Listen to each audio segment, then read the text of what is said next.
Bang. Welcome back, folks. I'm Jon Najarian. I am joined, as always, because their show really, by CJ and Monty. These are the folks that populate and respond within that trading room that we talk about all the time. That is the Crypto Rebellion Room. And wow, guys, a lot to talk about today for sure. We're not short of any information or movement today, because a lot of the biggest coins in the world are moving not huge to the downside. I mean, we've got Ethereum outperforming like crazy right now. I show it up about 7% on my little Voyager app. There's a plug there. But Bitcoin down about 1.5%. What's your feel for what's going on right now? Is it just consolidation and continued strength out of Ethereum, which has outperformed over the last 30 or 40 days, guys? Yeah, John. So I think it's encouraging that there's still interest in the space in general, even though the capital's not necessarily flowing into Bitcoin right now, we're still seeing tremendous trade volume in other assets. Doge, although it's selling off today, still seeing a lot of trade volume. CeeLo is another one that's seen a lot of trade volume. And like you mentioned, John, ETH is making a run up, even though Bitcoin isn't really showing any strength. And this is an interesting time for the market. I think, there's a lot of macro perspectives that need to be taken in, where we're at in this market cycle, what's kind of going on with the traditional markets as well. But I'll pass it over to CJ for kind of his thoughts on the current market. I think we're at a very interesting dichotomy in the market right now between fundamental metrics and actual technical analysis, because the one thing that really concerns me on the weekly chart is just the bearish potential crossover of that MACD. Because if we look at it in history, in 2017, that was one of the killers of the bull market. The other one, when we had that run up to 14K, and a year afterwards, we had another bearish crossover on the MACD, and coming very close to one this month as well. However, due to the fundamentals, we have analysts like Willy Woo coming out saying that, or we don't even need to say them, we can see them on the blockchain, that we have more Bitcoin locked in cold storage than ever before. Those macro models that Monty had alluded to are still very strong and still point to only about the 6th or 7th inning. So it's going to be interesting to see which one of those dichotomies play out. And I think the market is still holding its breath. I sound like a broken record, but like John said, it is kind of a consolidation at the moment. Yeah. I'm looking at exchanges, guys. And one of the reasons that I'm looking at Binance and Coinbase and all the exchanges, FTX, Byte, OKEX, Bitfinex, Deribit, all of these, is that Deribit, of course, tends to be the biggest in terms of options trade. But on the future side, it really is Binance. That's the 800-pound gorilla. At least I'm looking at ETH right now, because those are the two primaries, of course.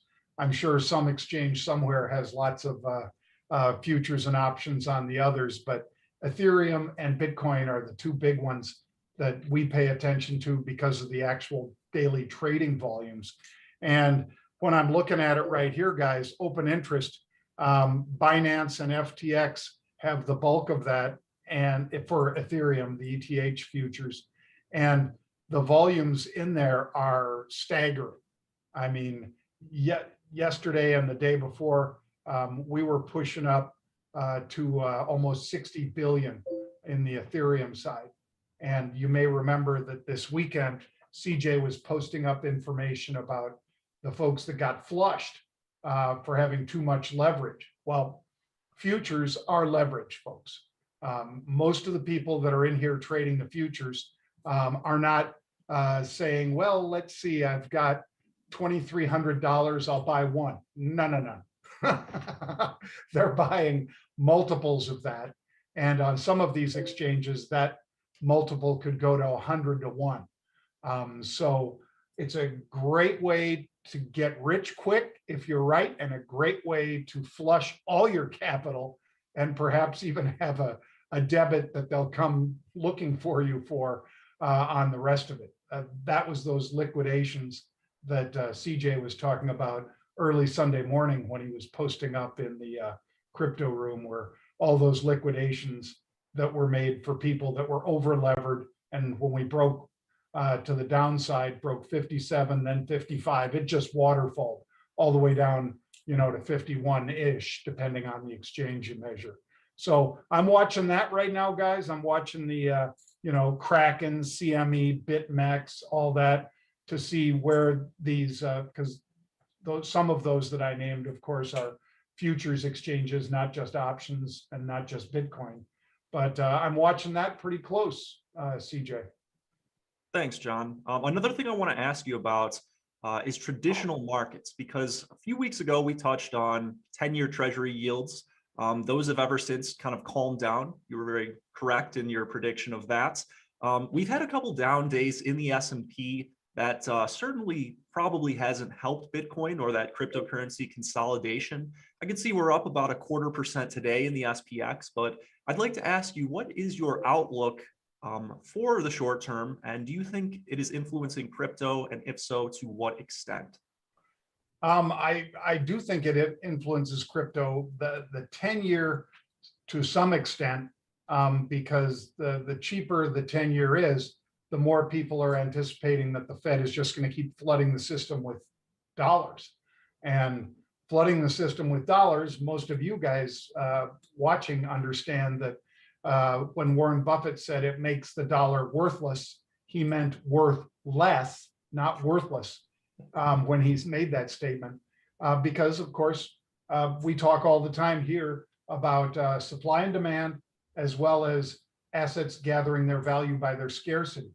I was interested yesterday, CJ, to see that one of the CNBC reporters, Tom Frank, had an article that he was quoting me in, and it actually got on the front page, or the top column of the Drudge Report, and it was about PLBY, which you and I and Monty had talked about as far as the NFTs.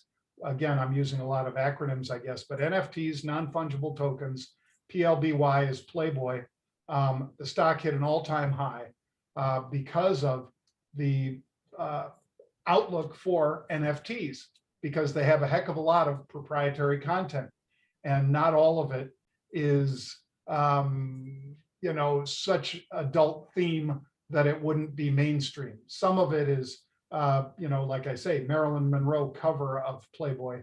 That was not something that would, I'm sure at the time it was controversial, but the fact that a number of other famous people have been featured on the cover or in the magazine, and Playboy owns those rights and could elect to put those out as an NFT, again, non-fungible token. That's manna from heaven for them. And so we talked about that in the article. Again, I'd say check it out, or just Google my name and NFTs or PLBY. But to your point specifically, and I'll make it shorter this time, CJ, I think the 10-year is the biggest driver for Bitcoin and so forth, in terms of that side of the market influencing the other side, because a low 10-year rate means that they're still taking down the value of the dollars that we all have in our banks or in our pockets. And that's another significant lift for alternative and in particular DeFi, like Ethereum and Bitcoin. And certainly with all the projects that there are out there, Ethereum has just been rocketing and outperforming Bitcoin over the past, again, 30 days at least. And it's a great ride. I wish I had more of it. I only have a few of those coins, but I think it's a wonderful run. Yeah, John, it's been, really interesting to see how a lot of these companies that are, traded on the traditional equities market have kind of repositioned themselves to take advantage of, some of these crypto plays like NFTs or like DeFi. And yeah, that's actually something we've been working on, CJ and I, as a new DeFi course for our curriculum, because, we've seen such an increased rate of adoption. such an increased rate of people building on the Ethereum blockchain. So at the end of this month, we're dropping a new DeFi course. It's exclusive for our members.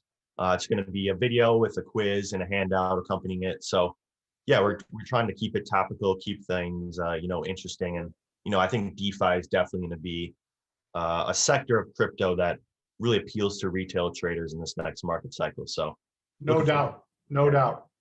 And by the way, in full disclosure, I was lightening up today on my Binance coin.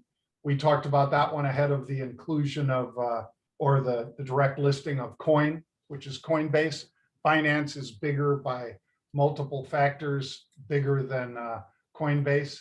And they're not traded on an exchange, so, but the coins are. So a couple things, guys. Number one, I was taking profits in Binance coin, BNB. Number two, because, the baby's born. Buy rumors, sell news, they say. And the other is that I've been trying to go to various sites looking at the Bitcoin volatility, which has moved up, not huge, but has moved up. The Deribit really tracks this pretty well. And a week ago Friday, it was, I think, or no, that's 2 weeks ago, I'm sorry. It was right around 72. They call it DVOL, DVOL. And it has gone, it spiked on the Coinbase inclusion up to about 128. That is a massive move in volatility for DVOL. And presently today, right now, it's about 108 or 109, according to Deribit. So what does that mean? That means that I'm using that to figure what should the options on Coin be. They just got listed yesterday. They were trading at about a 65 on the bid side and about a 67 vol on the offer side. And that's because, of course, Coinbase isn't just Bitcoin, which the Deribit that I described, DVOL, that is on Deribit. They're tracking volatility for Bitcoin at the money calls in that one. The other side is, of course, that Coinbase and Binance trade, a ton of different coins, tokens, utilities, all the rest. So you should have a little bit of a smoothing effect from all those different coins that are trading on there. It shouldn't just be a one-to-one relationship with Bitcoin. So that was what I was trying to express both to you guys and on CNBC to their staff that were writing about it, because it should be a much lower vol for Coinbase options than it is for Bitcoin directly. There should not be that one-to-one correlation. And certainly there is not right now, like I just described. Those coin options are still probably in that 65-ish range, whereas Bitcoin's 108. So there's, some 40 some odd points of higher vol for the coin than there is for Coinbase. Yeah, that makes sense. That makes sense. And, we've been seeing some crazy, differences in the participants in the market. 2020 was defined by institutional participation, but, I think this year we're starting to see so much more retail participation, largely in part of the Coinbase listing. And, if it wasn't confirmation enough that Jon was all in on crypto by changing his name to Dr. Doge, this morning while he was out for his morning workout, he sent CJ and I a picture of a Shiba Inu. So apparently he can't even go for a morning stroll without being sent subliminal messages to buy Doge. That's right. And that was a very active dog as well. That's why I tried to get the shot of him as he was coming across the street. And then as he was running to the park, as dogs like to do, they pick up pace as they get closer to where they want to be. And I'm glad you guys got a kick out of that one, because it's nice to see the same picture as on those Doges that were all flying at us. If you look at any of those Doge memes. Quickly, guys, I'd like to say the Bitcoin dominance is threatening to fall below 50%. I've got it right now, according to CoinMarketCap, at 50.6. So, the volume of trade. Bitcoin is now that doesn't mean that we don't believe in Bitcoin. It just means that there's a lot of other crypto assets that are attracting a lot of the interest that Monty and CJ talk about all the time. So right now I've got Tether at about 147 billion traded so far in the last 24 hours, whereas Bitcoin trading about 59 billion, and then Ethereum 39 billion. And like we said, Ethereum up 8.5% in the last 24 hours. To your point, John, about the Bitcoin dominance, up until this point, it's somewhat served as like a fear indicator, almost as a VIX, because usually what we'll see is when people are more bullish on the market, they'll take greater risks other than Bitcoin. So capital will flow away from Bitcoin into various alts and vice versa once fear actually does ensue. But with that being said, Monty, you look like you want to bring us towards the Doge of the day. Yes, all this talk of alts is making me excited. So Doge of the day. Doge may not be too hot today, but there's plenty of other alts that are still looking positioned to make some good moves. So CJ, what do you got for us today as your Doge of the day? Well, like John was saying earlier, I really am liking what I'm seeing out of Ethereum and the DeFi perpetual index. It's actually starting to rebound after that really rough fall this weekend and throughout the past couple of days. But we're seeing some hammer candles come back, relatively promising from the bullish perspective. But my pick today is going to be Band Protocol. I think this will likely rally on the backs of Ethereum, along with a lot of other DeFi projects, because I think that's where a lot of the true innovation is occurring in the space. Now, from a technical perspective, we're getting, like I said, that hammer candle, a little bit more bullish follow through on the following then, and some really good sentiment across the board in the short term. So my Doge of the day is going to be Band Protocol for those reasons. Very nice, CJ. Very nice. Yeah, I think it's like, you know, it's an interesting time to look at these Doge plays because, like John said, I mean, Bitcoin dominance is falling. I think people are really, that's an indication that people are looking to these alts, you know, and if we get some Bitcoin sideways price action, we still may get some exciting altcoin action. So looking forward to that. Dr. Doge. Dr. Doge. I'm going to go with Brock Pierce today. I'll probably see him. I'm going to be going back down to Puerto Rico in the next couple of weeks. He's down there along with his band of merry men and women. And I think he's a relatively new dad too, by the way.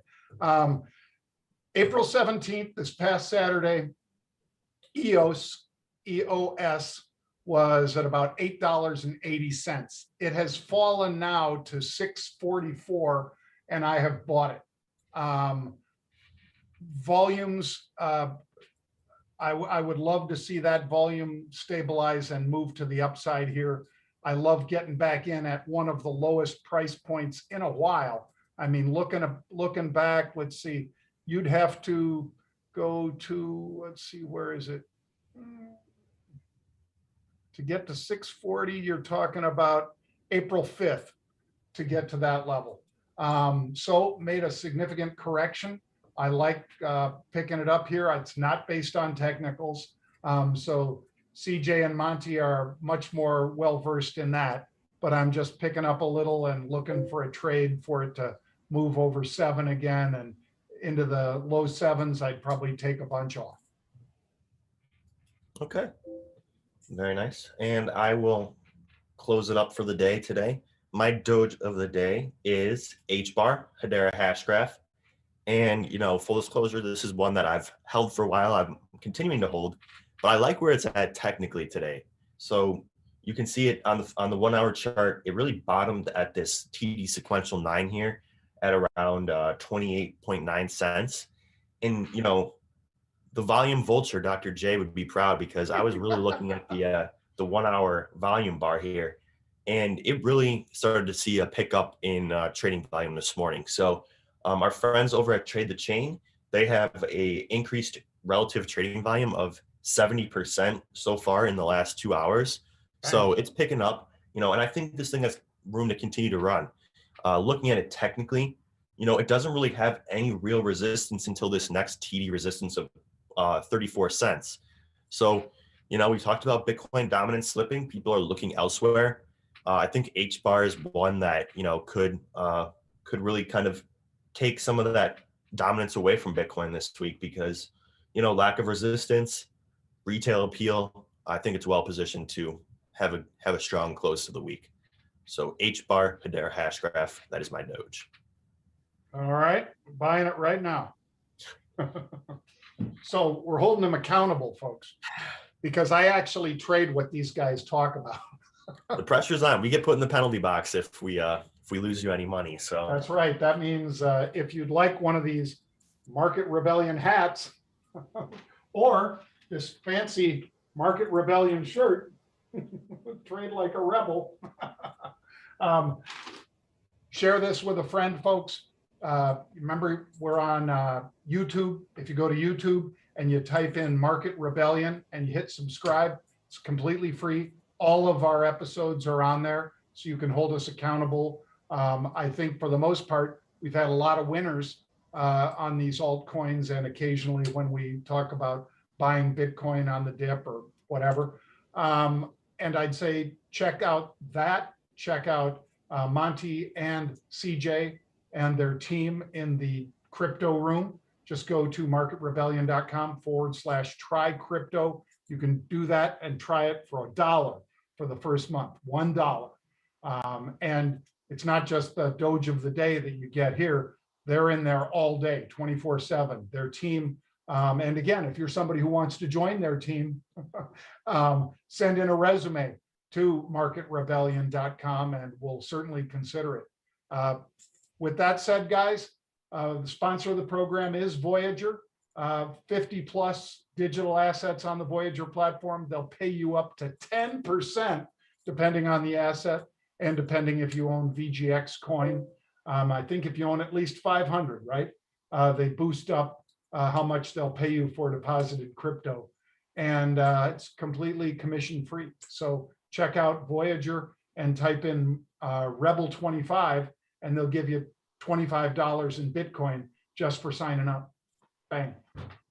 bang. And with that, we will see you folks tomorrow. Thanks for joining. Thank you.